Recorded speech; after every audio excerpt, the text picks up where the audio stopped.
Welcome to the new Citi Market Watch, where we concisely unpack all you need to know on important topics.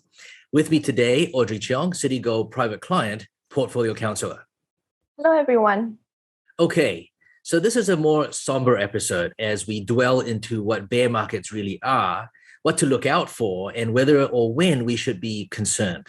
So as is often said, details matter and understanding why matters. Audrey, bear markets are defined as drops greater than 30%. What are the broad characterizations for bear markets? Well, think about the drop we saw in markets in March 2020 due to the pandemic, which was severe and sudden.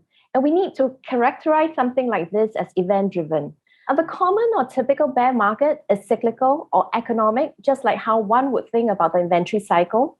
And lastly, we have structural bear markets, which typically relate to significant imbalances or bubbles, like your global financial crisis. And to your point, Audrey, how you characterize a bear market as event-driven, cyclical, or structural very much relates to the expected longevity of the correction and your actual ability to react or anticipate it.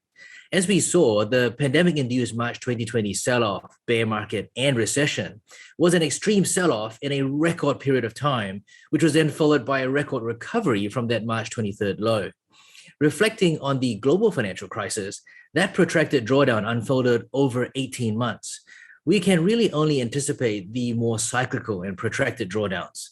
That said, Audrey, can we be more systematic about this? Well, Citi does have a bear market checklist. It's not foolproof, but it ensures that our tendency to be fearful or overly fearful is kept in check. Now, the checklist runs through 18 factors across sentiments, valuations, corporate behavior, profitability, balance sheets, and credit markets.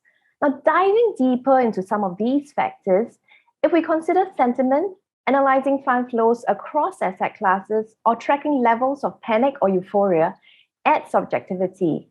And if we consider valuations, it's not just about relative or absolute levels, but where the risk premiums are, and also, for example, the shape of the yield curve. Thank you, Audrey. And that's just the tip of the iceberg. The key point here is that we are always fearful. Hence, being systematically objective around bear market risks is necessarily illuminating. For example, data shows that identifying a peak is less important than recognizing a bear market. Why? Because there's nearly always a bounce, providing an opportunity to reduce risk. And the real risk is to avoid the drawdown and volatility associated with an actual protracted bear market. Please do listen to our podcast where we will dive deeper on these issues, and speak to your Citigold or Citigold Private Client relationship manager for further opportunities in bull or bear market conditions.